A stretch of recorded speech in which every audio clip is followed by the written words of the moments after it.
Bismillahirrahmanirrahim. Allah Subhanahu wa taala juga menyebutkan orang-orang yang diuji itu dalam berbagai masa dan situasi yang sangat sukar. Ada ketikanya Al-Quran memaparkan bahawa ada orang atau manusia yang dipilih oleh Allah. Ujian yang dihadapinya itu ujian yang sungguh sukar. Sangat sukar.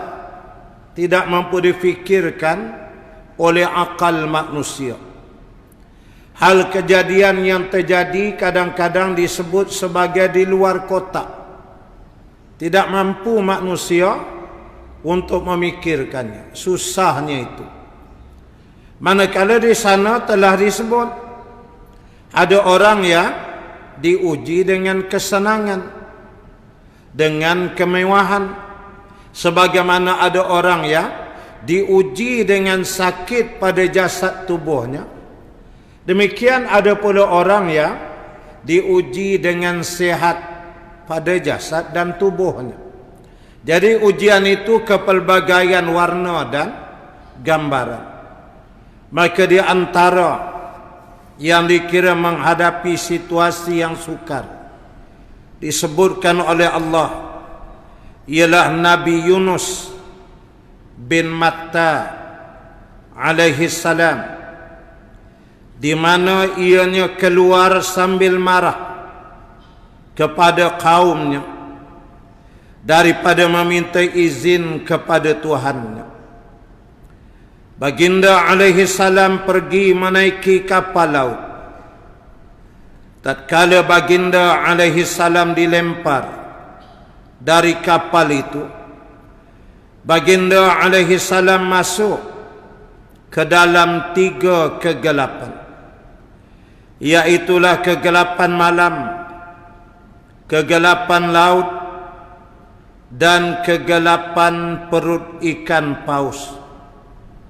Semua tali usaha telah terputus darinya, kecuali tali Allah Subhanahu wa taala. Dan baginda alaihi salam telah melupakan segala-galanya kecuali Allah taala. Dia tidak teringat kepada isterinya, anaknya atau sahabatnya dalam pelbagai kegelapan yang menghimpit itu.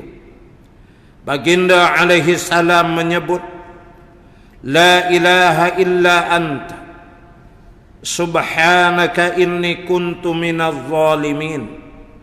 Iaitulah ayat 87 Suratul Anbiya, yang bermaksud tidak ada Tuhan selain Engkau, Maha suci Engkau.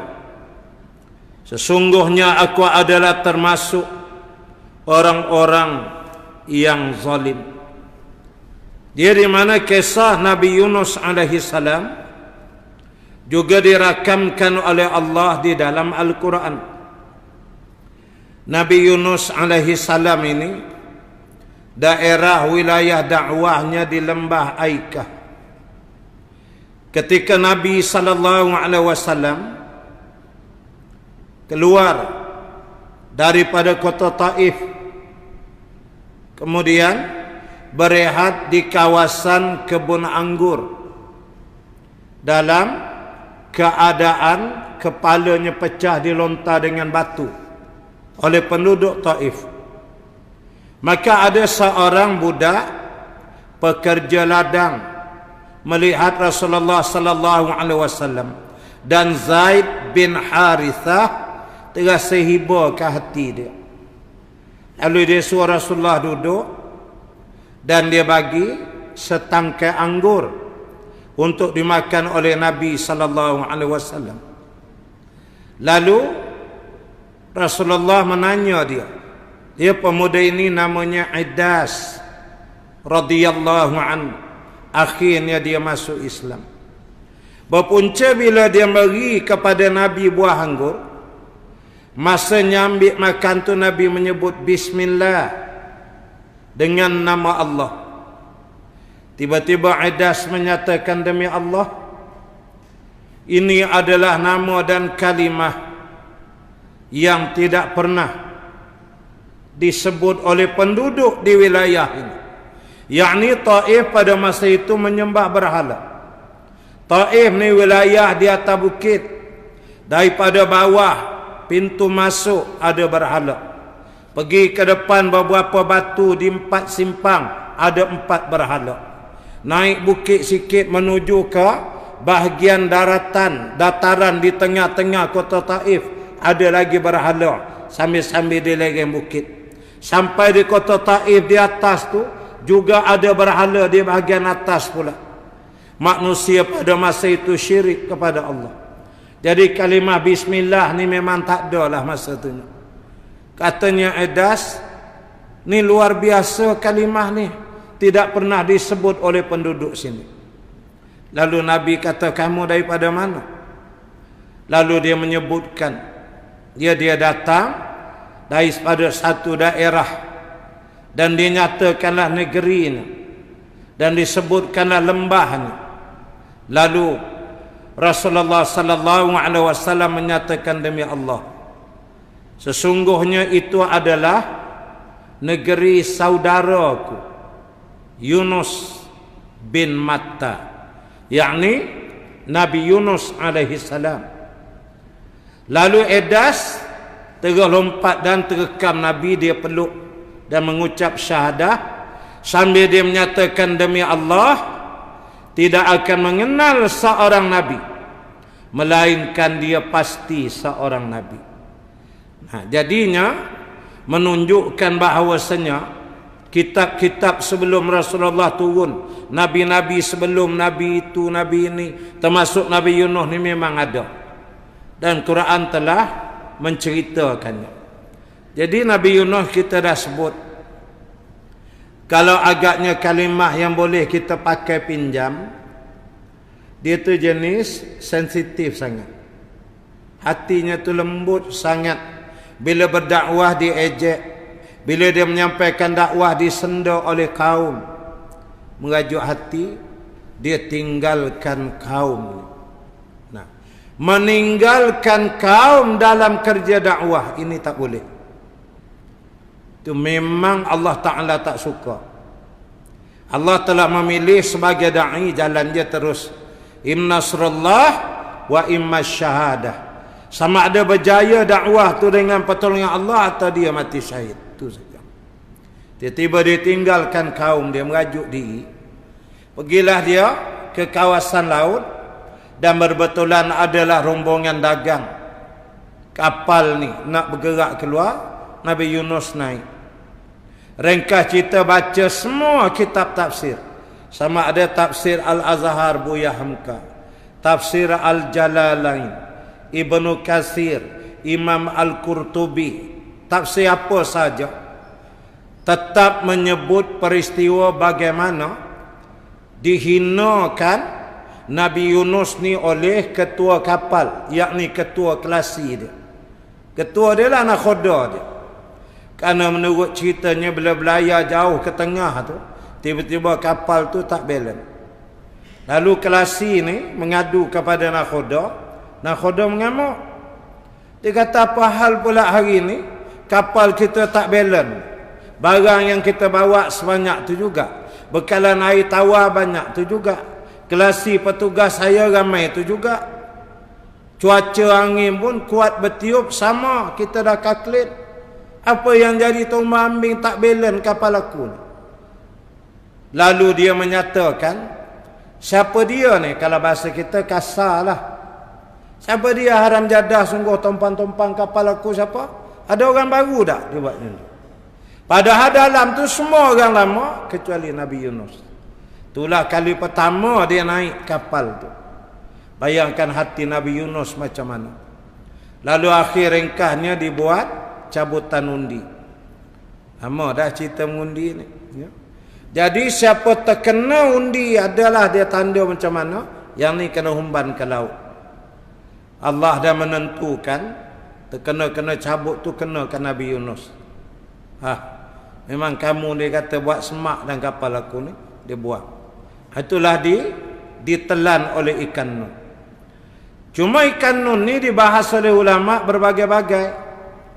Ada yang kata ikan paus, ada yang kata sejenis ikan yang besar, ada yang mengatakan ikan nun ni tak ada, dia hanya ada di zaman pada masa Nabi Yunus tu aja.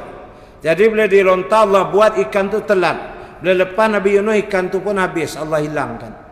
Sebagai jelah nak beri tough reminder lah kepada Nabi Yunus, tak boleh tinggalkan kaum merajuk-rajuk berdakwah, tak boleh. Itu nak diingatkan ke dia. Sewaktu saya di Yaman, saya tanya syekh kami masa belajar tafsir ayat ini juga. Menyebut la ilaha illa anta subhanaka inni kuntu minaz zalimin. Dia juga tidak dapat memberikan objek atau gambaran secara tepat apa benda ikan nun. Hanya sekadar menyebut ikan yang besar boleh menelan orang, itu aja. Dan dia menyatakan cukup Allah menyebut Nabi Yunus ditelan oleh ikan nun, maknanya ada ikan telan dia dah. Antum percaya, beriman dah tu, kata dia. Itu saja.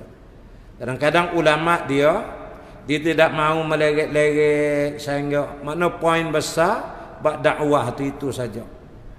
Dan memang dalam kitab Qisasul Anbiya, bila ditelan masuk gelap, dah bukan ada suih elektrik apa semua, perut ikan. Nabi Yunus diam, tak tahu nak buat apa, tergamam. Kemudian ikan tu dia pergi ke dasar laut. Ini dalam kitab Qisasul Anbiya, kisah Nabi-Nabi.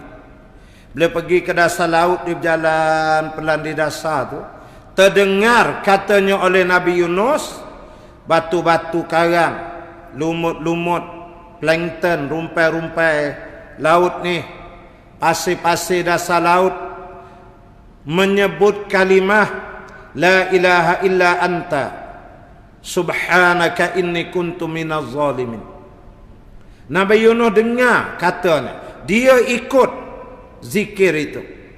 Ulama mentafsirkan bahawa hakikatnya Allah memang nak suruh Nabi Yunus berzikir, dengan zikir itu dia hantar melalui makhluknya yang lain bagi dengar aja.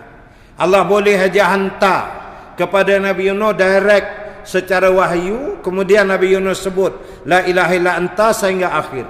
Tapi mengapa mesti secara indirect? Karena Allah nak bagi tahu kepada manusia dalam semua keadaan yusabbihu, telah bertasbih apa saja yang ada di langit dan apa saja yang ada di bumi, di laut, di daratan, semua bertasbih. Kita aja tak tahu mereka bertasbih menurut cara mereka masing-masing. Lalu Nabi Yunus baca yang tu jelah, ada wirid la ilaha illa anta subhanaka inni kuntu minaz zalimin.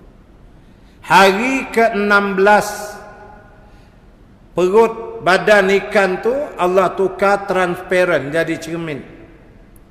Makanya selama ikan tu berjalan di dasar laut, merata penjuru, teluk mana apa semua, Nabi Yunus tengok semua tu.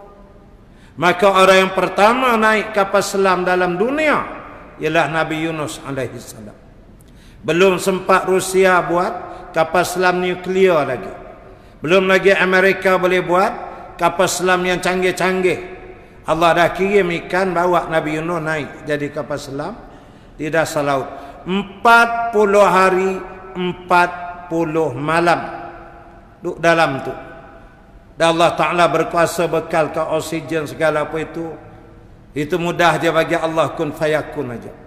Cuma di sini dia sebut 3 kegelapan. Pertama, kegelapan dasar laut. Kedua, kegelapan perut ikan. Ketiga, kegelapan malam. Kerana 40 hari 40 malam.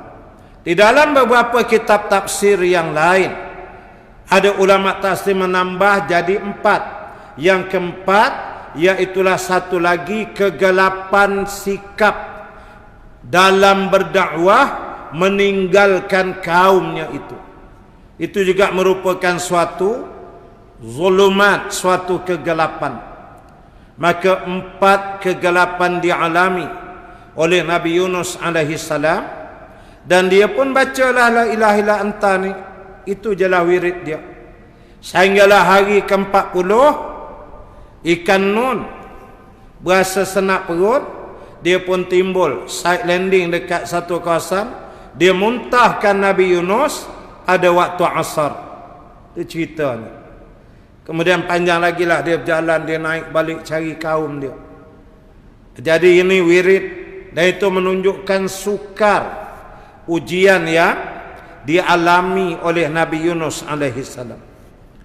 Di dalam kitab-kitab As-Sunan diriwayatkan dari Rasulullah sallallahu alaihi wasallam bahawa baginda sallallahu alaihi wasallam bersabda, tidak ada Tuhan selain Engkau, Maha suci Engkau. Sesungguhnya aku termasuk orang-orang yang zalim. Apabila seseorang yang ditimpa kesulitan dan berdoa dengan doa yang dipanjatkan oleh saudaraku Yunus, nescaya Allah akan menghilangkan kesulitannya. Hadis riwayat Imam Ahmad, At-Tirmizi, An-Nasa'i. Dia di dalam kitab-kitab mereka. Nabi kata, siapa jadi kalangan umat aku, kalau menghadapi apa sahaja masalah, susah nak selesai, tak nampak jalan, maka amalkan la ilaha illa anta subhanaka inni kuntu minaz zalimin. Tuan guru saya dari Mekah mengijazahkan solat hajat.